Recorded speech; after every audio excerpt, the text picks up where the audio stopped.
Okay, so I knew the time was going to come sooner or later that we had to talk about the first SpongeBob movie because it's the only one we haven't talked about yet. And after I praised the second movie so much, not so much the third one, which I've almost completely forgotten about already, and I think it was just last year. But I absolutely love Sponge Out of Water. I love everything about it. And so, to come back to this one, I was trying to think of what to possibly do with it, and I figured the simplest thing and the most obvious thing would be to stick with the Nickelodeon theme and the show making the transition to the cinematic experience, as it were, takes us to the Rugrats movie from 1998. It is funny growing up with both Rugrats and SpongeBob, and the fact of when their movie's coming out felt like a really huge event, like this, almost like this life-changing thing when you're like 8, like I was when the Rugrats movie came out. But it's weird how the experiences of seeing both of these in the theater seems like they're an eternity apart. And it was only like 6 years. But that's just how time works. But to go into both of them and approaching them from a similar mindset, the first thing I think that comes to mind is what these movies kind of symbolized for the shows themselves, where it does feel like maybe I'm misremembering a little bit, but the memory has to go way back at this point.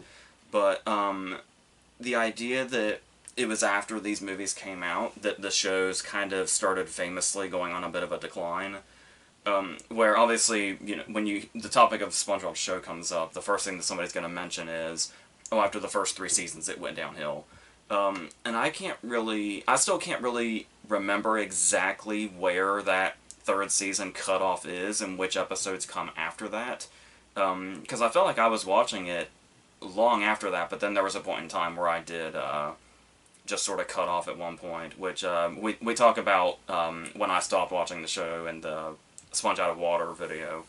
But also the idea of when Dill came into the picture in Rugrats and then ultimately became a part of the show, and it was like, I remember people thinking that any Dill-related episode wasn't really, it just didn't have the same vibe, and it felt like the show kind of started dying off a little bit. It has like a million spin-offs at this point, but the show itself, I do remember, I can't remember like specific episodes or anything in regards to this, but I do remember being a kid shortly after this movie came out, and whenever there was a Dill-themed episode, or a Dill-related episode that came on, I'd probably just go to something else.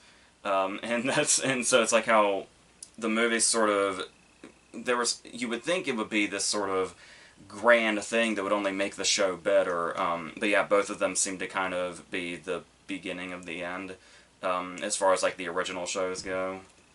But I do remember, as far as them being theatrical experiences, how big of a deal it was. I'd already been through the Rugrats movie, so I'd kind of already been through the event factor of this transition.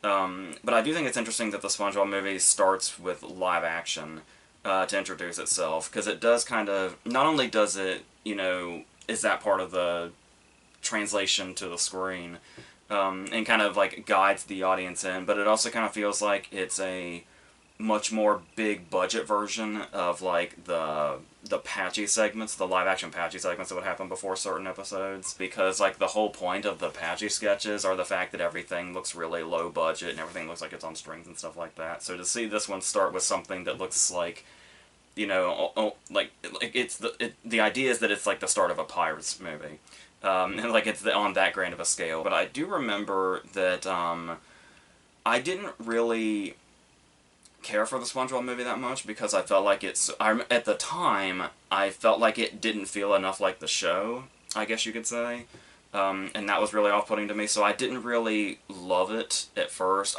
Honestly, it's still not really a movie that I love, but I appreciate more now than I did when it first came out, weirdly enough.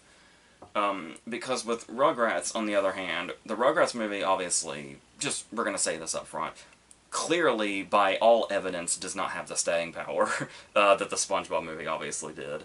So, I do remember, though, like I said, this was, like, the first time, really, I had seen a show that I loved, and it was going to get this big screen treatment, and how that was, like, this insane, life-altering thing to an 8-year-old. And we did just have Good Burger the year before, and that was a translation in itself, but at the same time, like we were saying, the live-action aspect is going to be a little different. So while Good Burger was certainly an event in itself, for people my age that were watching the show at the time, it felt like because this was animated, I guess, because it was just a cartoon, that it was something else entirely as far as events go. And I love the way they reflect that in the intro, where the beginning of the movie is the intro to the show, just like really small, and then it grows until it's, the size of the big screen. Is a really great way to do that. And I remember being very satisfied with it as an 8-year-old. It's like just chaotic enough, and the characters didn't go through any big changes or anything like that. As far as translating to the screen, obviously in the movie, Tommy's going to have a whole big arc that happens. Also, another thing is, I believe, if I'm not mistaken, the Rugrats movie was the first movie that I saw more than once in the theater, because I went with, like, my brother and probably my mom and grandma or something, and then the second time, the neighbors that we were friends with had not seen it yet, so I ended up going with them also kind of down the road. And then because the Phantom Menace would have been the year after, and that was the second one that I saw more than once. So yeah, and then that kind of ended up becoming a thing. And that's also kind of reflects how pleased with it I was at the time. The first thing you'd obviously want to talk about is, do these feel cinematic? Like, do they warrant the movie theater experience? And like I was saying, as far as SpongeBob goes, I remember not being that into it and being disappointed by it when it came out. And I think this one nitpicky thing that I got really hung up on was that I felt like the animation maybe looked a bit too polished. Like, the fact that the animation looked different than the show was really jarring to me at the time. And how it was almost too clean, I guess. And that's something that was a change that for some reason was really hard to get over. But even in that sense, even though it did look different, and it did feel like it was going for bigger, like we have the opening scene that ends up being a dream sequence where he saves the day by putting cheese on a Krabby Patty, where it's like, these are moments where they do feel big in their own way, but I also feel like, and I still kind of to this day feel like, that the SpongeBob movie suffers because it does feel more like some sort of 3-part special episode, like, plot-wise, and that's kind of, like, the first thing you think of is, like, does it just feel like an expanded episode, or does it feel like a movie? And SpongeBob, I feel like, falls into that trap of feeling like an expanded episode. The Rugrats movie, to me, actually does, regardless of its faults, does feel like a movie. It does feel like they took the Rugrats and did something completely different with them, did something much bigger with them. This era, though, was kind of weird, talking about kind of the problems I had with the animation in the SpongeBob movie. With the Rugrats movie, it felt like Nickelodeon movies there for a minute had this thing where when they went bigger and when they went cinematic, they'd have like this dark tint to them, that looks just kind of, I don't know, like bleak and drab a little bit. Because I remember the Hey Arnold movie had the same thing. Where it was like, it did feel like it was bigger and it felt like it was a movie now, but I don't know what the dark tint was supposed to add. If it was supposed to add more of maybe a serious nature to it, I don't know. But as far as the Rugrats movie also feeling cinematic, it does have these moments that go big when like SpongeBob, we kind of start with a bit of a fantasy sequence with the Indiana Jones thing. And then not only that, but the way some scenes are, I don't know how it works in animated movies if you say how it's shot or whatever you say, but when we have like the scene where we follow them around the house and it kind of looks like a long take as they're running around, is something that felt like it wasn't from the show. It felt like something that was in a movie, something that was much bigger. Like the Chucky point of view shot also. But there is something that I don't care for in the Rugrats movie and how it was translating from show to screen, which is something that SpongeBob doesn't really run into, because SpongeBob still kind of keeps its vibe, like it keeps its same sense of humor. And like I said, that's kind of a good part of it. Feels just like maybe an extended episode, is it didn't really seem like it was going out of its way to change itself as far as what we already loved about it. But as far as the Rugrats movie, the idea is that they're obviously out of their element, and they're in the jungle now, and everything is big and chaotic. So there's that, but the thing that was really appealing about Rugrats' show was watching how it portrayed the way when we're kids, especially when we're like, nearly infants like they are here, our minds are going to be really warped as far as what things in the real world are. Like one thing can be something totally different. Even if you hear an adult say something and you mishear what they say, it can completely warp your mind into thinking that thing is something else entirely. And that's what the show played with in this really great way, and it took these mundane things in life and made them seem gigantic. Like, that was the whole concept. And that's the way that it made everything feel big in the show itself. So when the movie is going big in every way now, it is just kind of a generic adventure through, like, the jungle. And it doesn't really have that much, because there's no way to escape how big the thing they're actually in now is. So it's like they don't have to pretend this is something big or, mistake this for something really big. It is an actual big situation. But now that that's out of the way, they've basically taken the clever parts of the show's adventure aspect and replaced it with just chaos.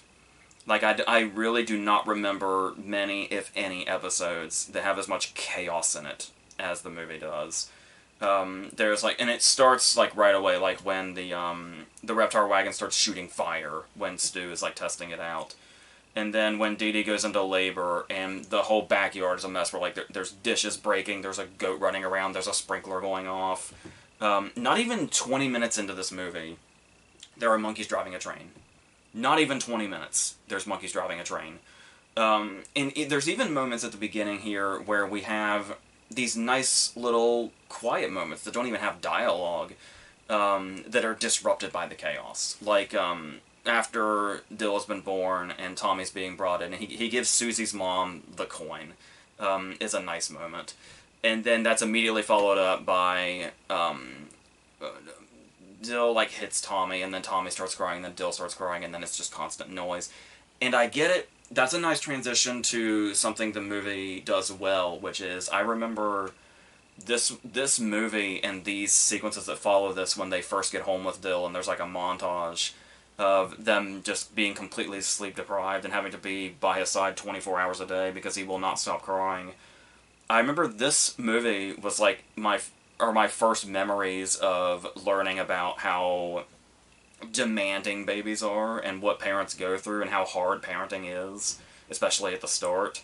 So I do appreciate it for that, but like I said, there's touching moments in this movie and parts that touch on real things and real feelings, but they really surround it by this headache-inducing chaos, which, like I said, just doesn't really fit the vibe and the magic that the show had as far as how it portrays, the bigger-than-life qualities, the way we would see them through a child's eyes.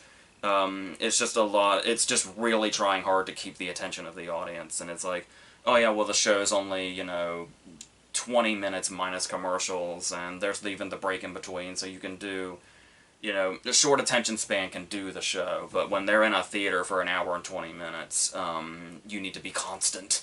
And so that's basically what they went off of. They didn't really trust that the attention spans would be there. And yeah, you can't really put your trust in that kind of thing, but you can still try to make something that's, of some kind of quality, or something that's a bit more clever about itself. And while those things, rear their head a little bit, not near as much as they did in the show itself. As far as SpongeBob and it sort of transitioning, the idea of SpongeBob going somewhere else out of his element, even though it's a big long journey, which would feel movie-like, we have seen SpongeBob out of his element. I feel like we've seen SpongeBob out of his element plenty times before. But if you want to talk about SpongeBob being in this, bizarre place that's far away from home, one of the most famous episodes of the show is Rock Bottom, which is 11 glorious minutes of SpongeBob being out of his element in a scary place. It feels like we've been in this territory, and it doesn't feel too much like, this is a place we've never seen SpongeBob get before. Like I said, if anything, it's just kind of on a grander scale. On top of it feeling like, an expanded episode, there's also a lot of stuff that didn't quite carry over. One thing that kind of stuck out to me was the recasting of Neptune, because they kind of wanted to go a bit more Hollywood with the casting, I guess. So Jeffrey Tambor is playing Neptune now, and I really love Jeffrey Tambor a lot. But the idea of using an already established character when, I mean, you didn't change, the main cast, so it's interesting to me that they would bring in Jeffrey Tambor instead of, say, John O'Hurley. But I think it's, the reason I get stuck on that is because the casting of Tambor does sort of feel like a rehash of his Grinch character, the mayor, where it's like there's ball jokes, and the way he just kind of talks in that condescending tone feels very similar to that. I think that's why I feel like, for a number of reasons, but for that one specifically, I would have just brought John O'Hurley back, personally. And then the idea of it feeling sort of too reminiscent of other things, like the fact that it is funny to me, and for some reason it never caught on to me for a long time, that two of Nickelodeon's really big properties, with this and Good Burger, the main characters work in fast food. And for some reason it took forever for that to really register with me, and then it really clicks when you realize one of the big sort of things, like one of the big like advertising points, I guess, in Good Burger was the Burgermobile that Ed drives very, very recklessly. And so he's essentially driving a sandwich. Like, Keenan even has that line, "I've never driven a sandwich before." And it's basically the same thing in this, where SpongeBob now has a car that looks like a burger. And the line, "You don't need a license to drive a sandwich," feels very similar to Keenan's line. So it feels like we're kind of in the same territory there as far as having big movie moments. It is very funny to me that they get carjacked immediately. So it's almost like kind of turning that on its head a little bit, where it's like, yeah, we're doing the same thing we did in Good Burger, but now this is happening. And then honestly, it might seem like it's kind of a cop-out, but it actually feels equally funny that they find it again almost immediately. I think that's helped also by that little celebratory sound that they make at each other when they find it. But that's the thing. Well, actually, this is another transition, like where they find the carjacker again. Kind of takes us into this territory of callback jokes, and like, how are those going to be too much? Are they going to be too reliant on it? Is going to be a question here. The callback stuff in SpongeBob, basically the stuff that is there, but you may not even realize it's a callback to the show if you're just watching the movie, like, cold. Like, the reference to the Employee of the Month awards is something that's just sort of, it feels nice and in-world for the people that know, but outside, people who don't know the show and just watch the movie, it could just be a thing in itself still that still makes sense. Just the joke is that SpongeBob has 1 million Employee of the Month awards, and you don't really need a whole episode to tell you that in the context of what it represents here. There's the My Eyes screaming is fun to hear again, though it is weird how the My Leg guy is missing from this movie. Because I'm pretty sure that joke predated this movie, and didn't come after the fact. So it's just interesting to me that the My Eyes is here and My Leg isn't, but this is the kind of weird conversations we have and the weird observations we have talking about SpongeBob, and that's the beauty of it. It does feel like when Scarlett Johansson gives them the idea that wearing mustaches makes them, more adult and more ready for the world, does feel very similar to the joke in Grandma's Kisses when they wear sideburns to feel like adults. So that's a joke that kind of feels like it could be a callback, but it also just kind of feels like a recycled joke too. And what I was talking about before with when they go to the bar and they realize the carjacker's there, it does sort of feel like where, even though the bar has a different name, it does feel like this is finally our chance to see the inside of the Salty Spittoon that we never got to see before. And so, in this case, I don't mind it because it does almost feel like I said, even though they're two different locations, it does almost feel like it's satisfying to sort of have what feels like this second part to this episode that we all know and love. And the way this bar scene plays out with the whole Bubbles thing, but I think my favorite part of the bar scene, and it's a joke that comes back twice. Usually I feel like people, especially in animated movies, get a little overconfident in their jokes, and so they'll pick a joke that they feel like will be a hit, and they'll use it over and over and over again.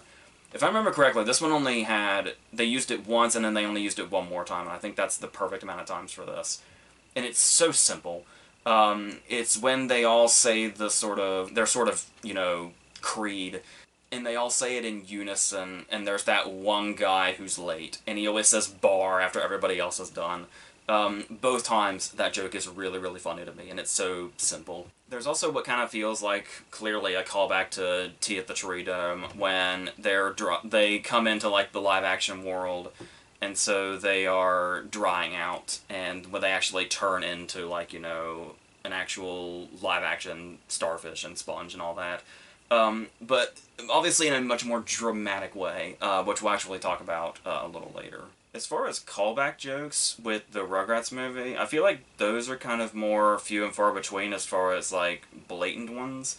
Because it's mostly just sort of, if you know the characters, then you just kind of know their, particular personality traits, and those could seem like running jokes in themselves.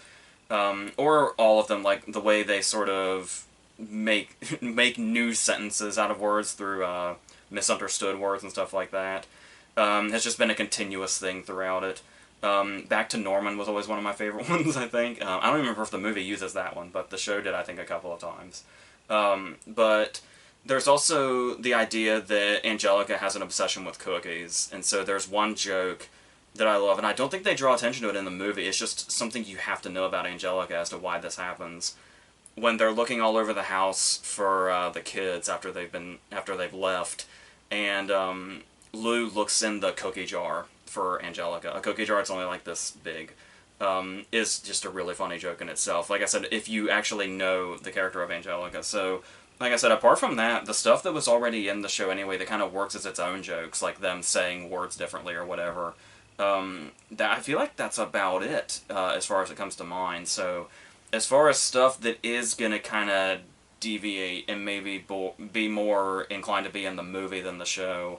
And with SpongeBob was kind of more open about this in its show also, but the idea of having adult-themed jokes, or jokes that, like, adults would probably find more appealing, that would understand more, because I know Shrek gets a lot of credit for kind of being the movie that was kind of this turning point of, it was jokes that, kids would like, and that only adults would understand, kind of being in equal measure.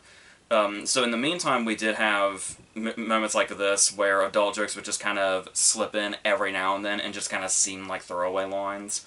Like I said, with SpongeBob, we were post-Shrek by a few years, so it's kind of been a bit more comfortable. Even though SpongeBob was around 2 years before Shrek, with it coming out in 1999 and Shrek in 2001. But, yeah, so as far as the Rugrats movie, there is, jokes that anybody of any age would get that do feel like they're sort of leaning on that line about when Charlotte's talking about Born Under Venus, look for a, and then she gets cut off.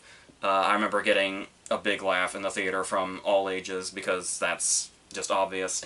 But every now and then there's a throwaway line, like when Drew is dropping Angelica off at the house, and Angelica's wondering why she has to be here when the baby's here and why she just can't be at home, and Drew's response is that Daddy has to put in overtime so Mommy won't be so ashamed of his quarterly earnings.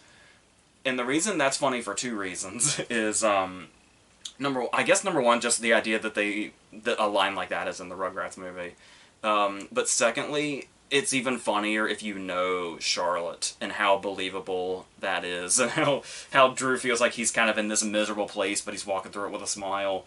And it's so that almost feels almost dark in a bit of a way, but that's, like I said, that more or less feels like there's also there's a baby that references its, when it pulls up its diaper and says that's what that thing looks like during the musical number, stuff like that. But the stuff in the SpongeBob movie does go a bit more, like I said, animated movies were much more comfortable in this direction now, as when the SpongeBob movie came around, so we get stuff like Plankton pulling out Plan Z, and it's like a centerfold unfolding. There's the whole joke about them treating ice cream like alcohol, and SpongeBob's drunk in this scene when everything goes down.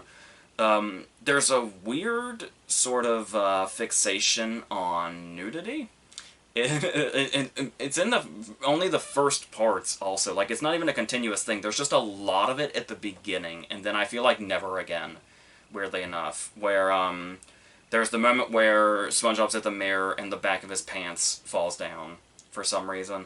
And then there's, Patrick being naked when he first goes to see him, and then Patrick still being naked when he gets to the ceremony with the flag in his ass in this weird visual. There's the fact that he busts in on Squidward in the shower, which isn't a new thing, but like I said, it is interesting how nudity-based the opening jokes of the movie are, and how they're all kind of here at once.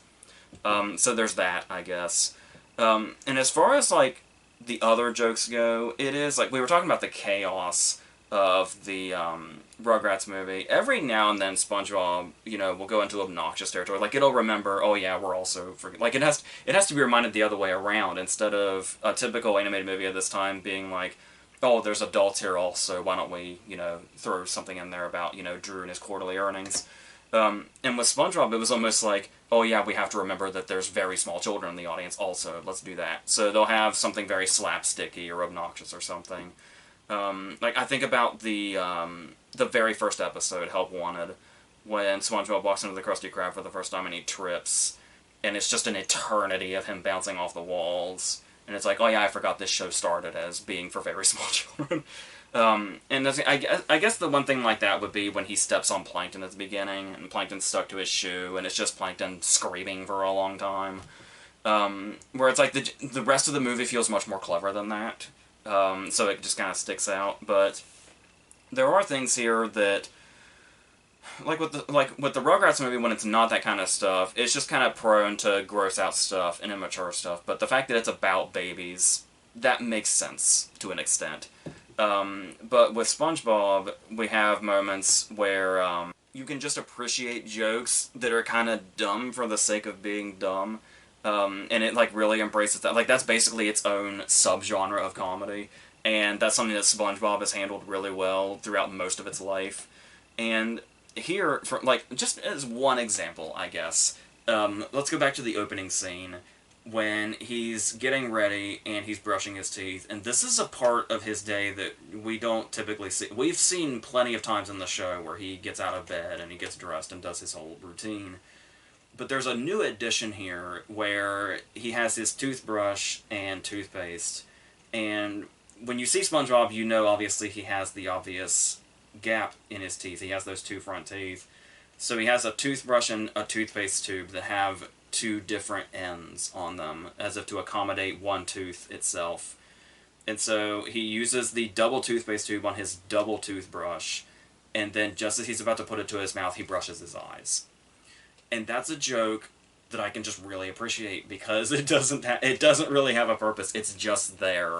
And so that's kind of the kind of stuff you'll see throughout SpongeBob that you don't really see in the Rugrats movie much at all. The Rugrats movie does kind of tend to stick to the plot that it's set up for itself, and everything sort of relating to that, without it kind of going on a little tangent for a few seconds. Like I said, unless there's something totally chaotic going on, but even then, that's in the sort of confines of the scene, and it drives the scene, I guess. Even if it could be a bit more pulled back, would probably be much more beneficial to it. But there's also stuff like character motivations being quite funny in circumstances, like the fact that Squidward seems like he's really standing up for everybody here, and then it turns out he's just driven by his paycheck, and it's like, oh yes, that's exactly the Squidward we know and love. Okay, good. It looked like they were making a wild character change there for a second, but thankfully it was still on the right page. I also like the fact that everything going on with Neptune here is he's basically motivated by being too distracted by his bald spot, kind of being its own joke. That's one of those things also that's just so dumb, but yet somehow very funny, especially the fact that it kind of plays a part in the plot itself.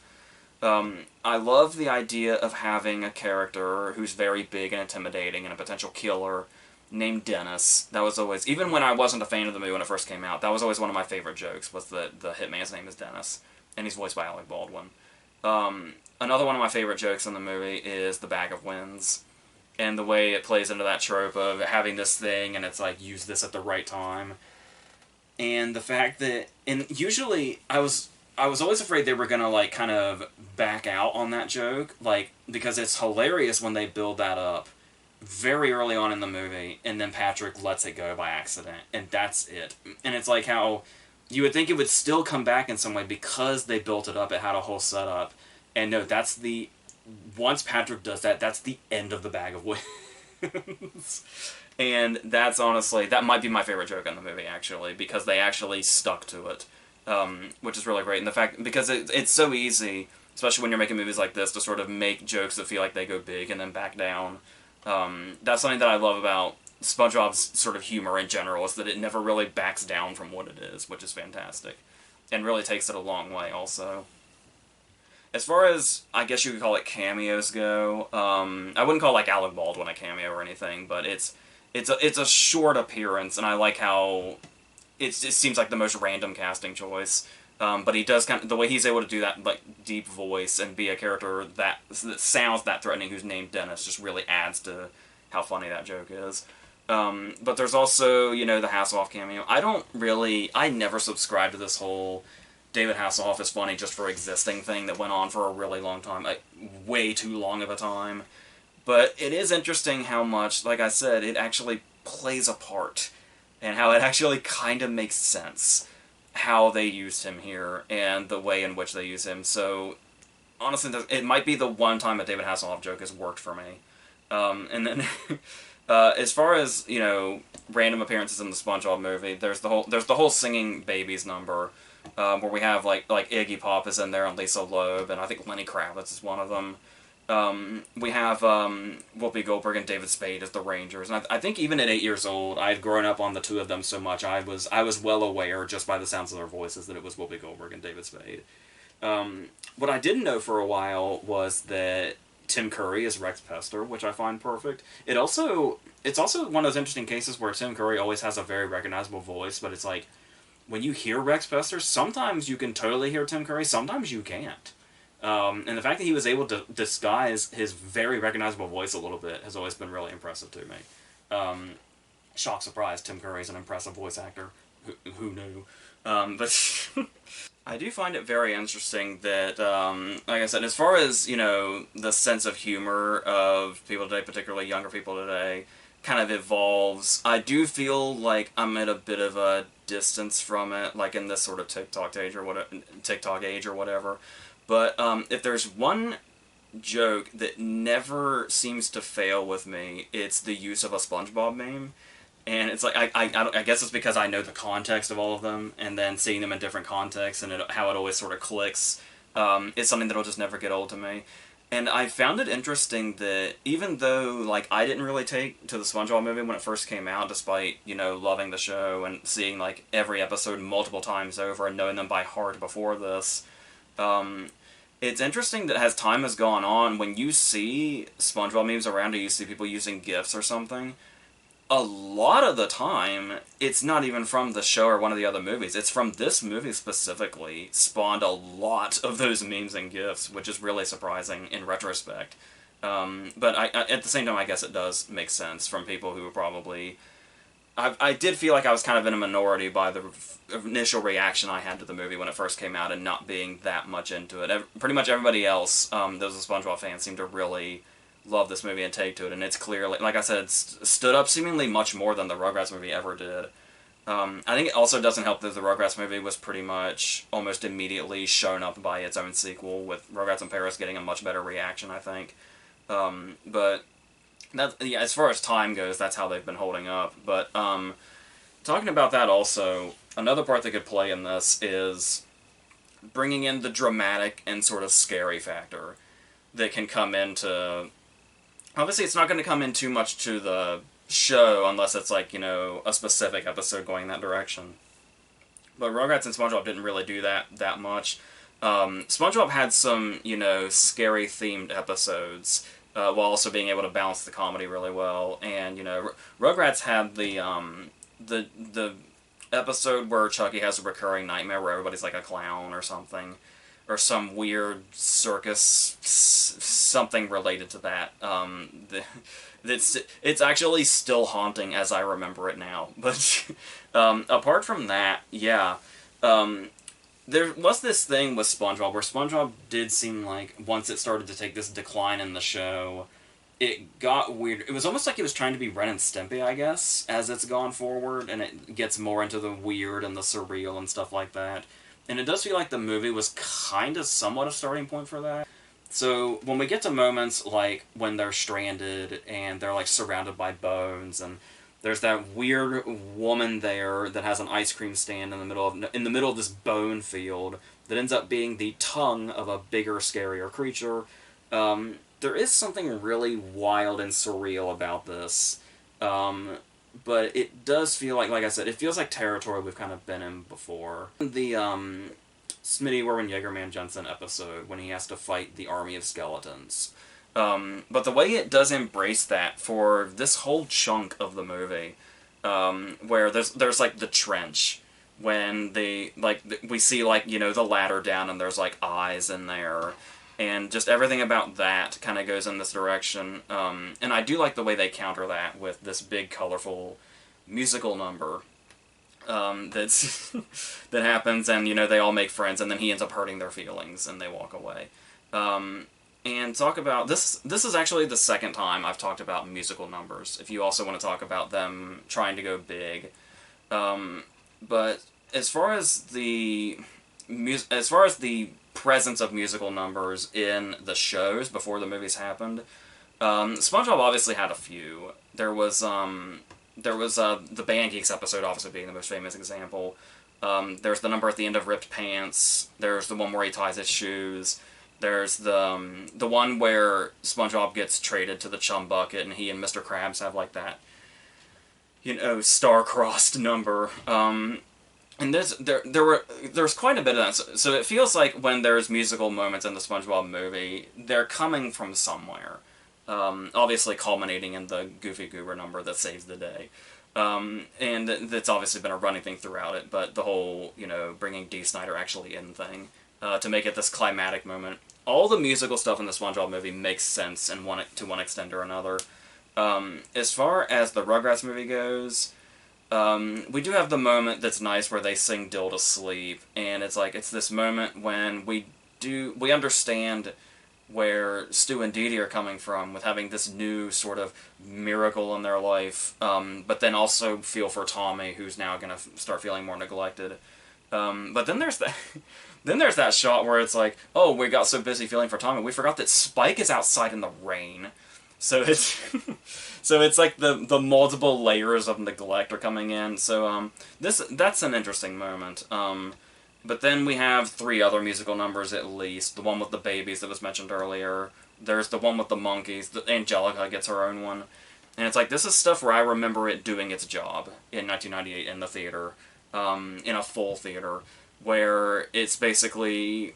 The movie's already really short, so it does feel like it's kind of getting to a runtime, but I remember it having a good vibe amongst its target audience at the time. So but like I've said, as I've gotten much older, it's like, whenever you see a musical number in an animated movie, it does start to click more that it's like, oh, they were really running low on runtime, and they had to kind of fill it in, or to kind of make sure they still had the kids' attention that are in the audience, I guess. But I don't, like, hate them or anything, and none of them go on too long. I feel like that's beneficial. The babies one might be the one that's the longest, or at least it feels the longest. But other than that, the others feel pretty brief, so I don't think that's being held too much against it.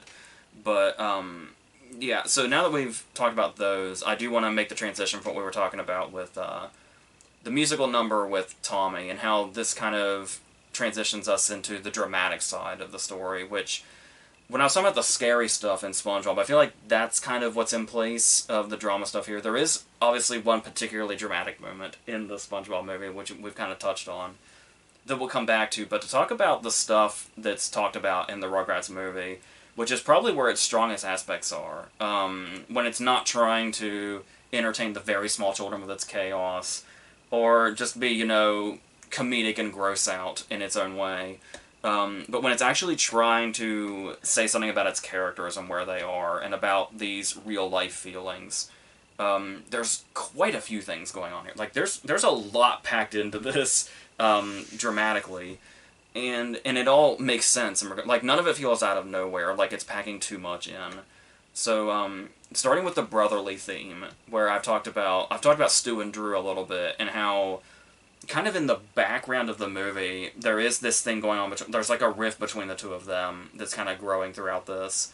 And then this sort of seems to mirror what's going on with Tommy and Dill, and how I liked how they kind of had that sort of parallel in the adult world and in the baby world, this sort of brotherly animosity that's going on, that ultimately turns into brotherly love, obviously.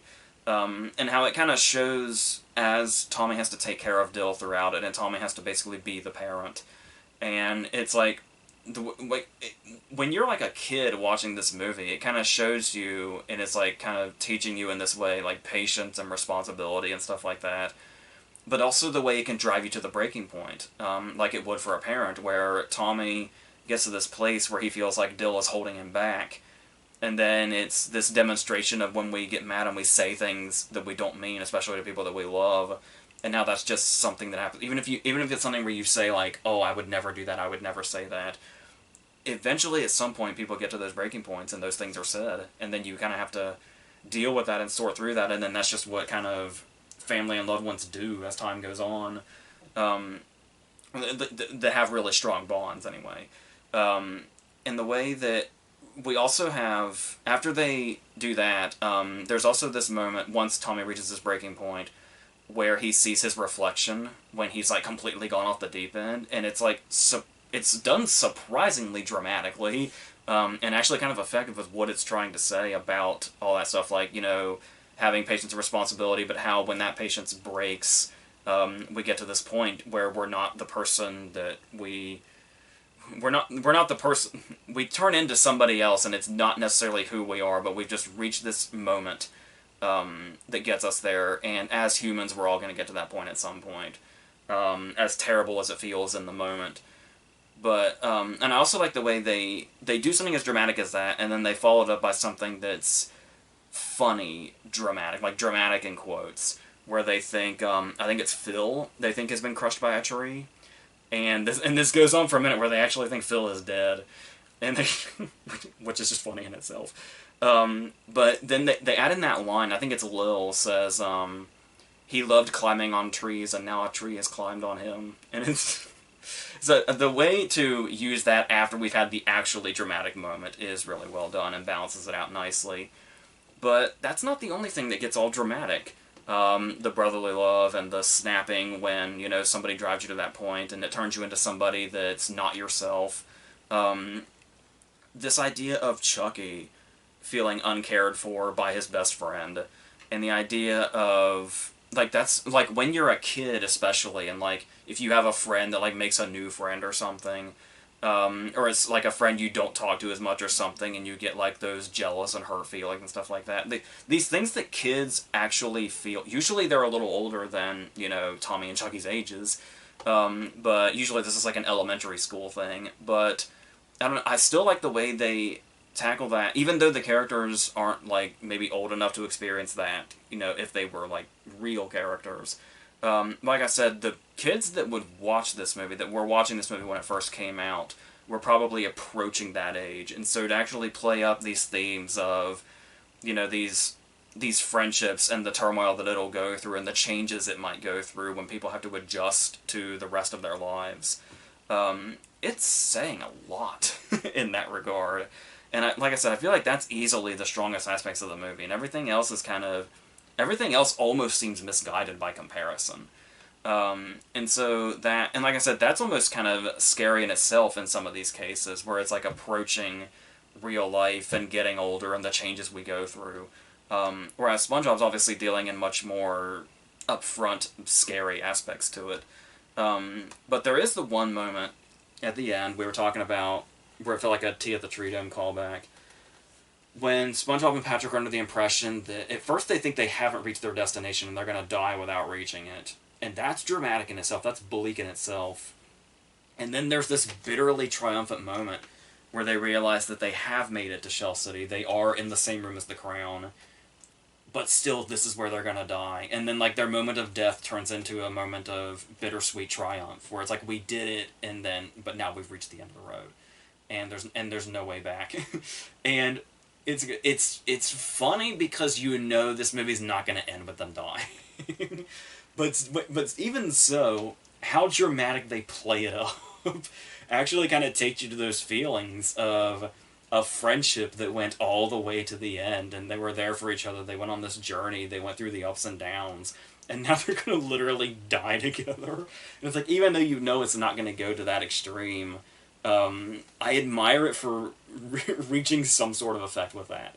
Even though, like I said, not only is this going to clear itself up, it's going to clear itself up in the most over-the-top way possible. The most improbable way also.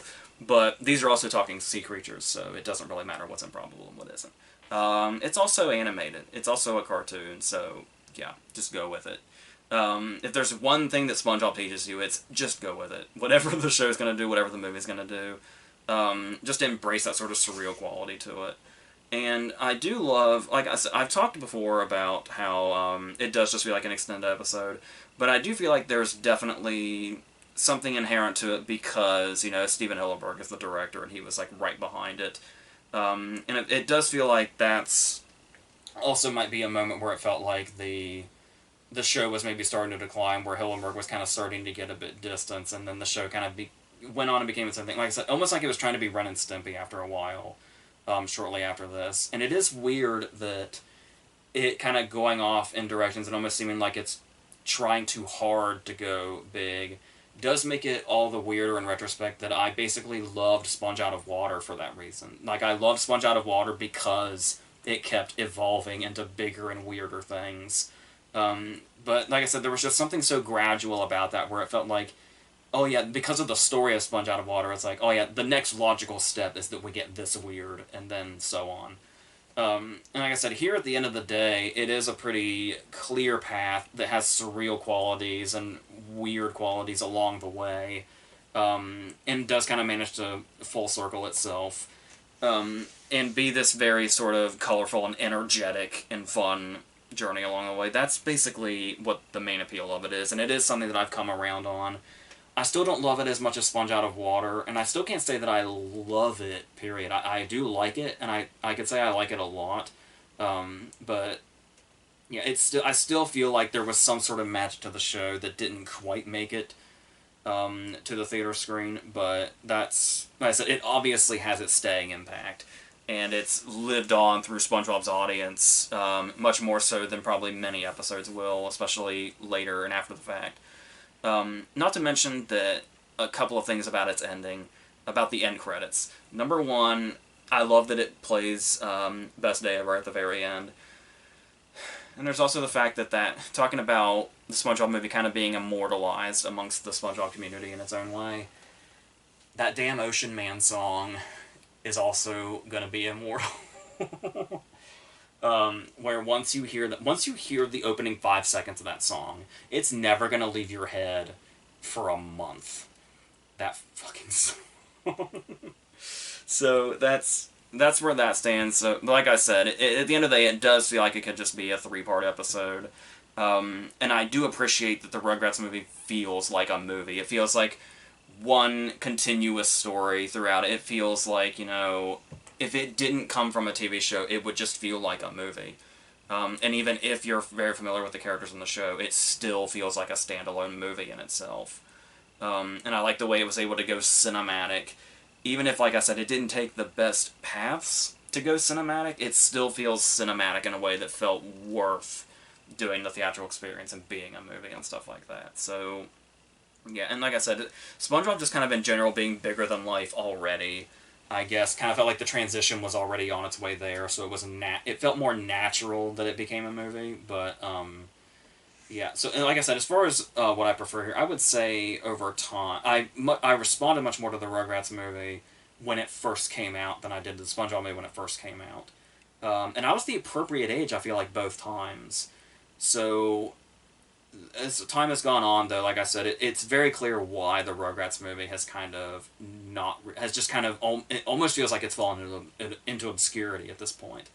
But the SpongeBob movie will forever live on through the memes and the gifs and the references and all that stuff, and so be just as referenced as some of the high point episodes. So that's how I feel about these. So the next thing is going to be the movie club for Falling Down, I think, followed by a Q&A, and then we're gonna kind of stay on the animated front when we get to the. We're gonna review more movies like the new Turtles movie, and Across the Spider-Verse will be in there.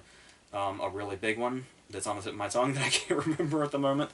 Yeah, all of that we'll talk about. Like some major animated releases we're going to talk about in the next couple of days. So yeah, until that, I think that's it.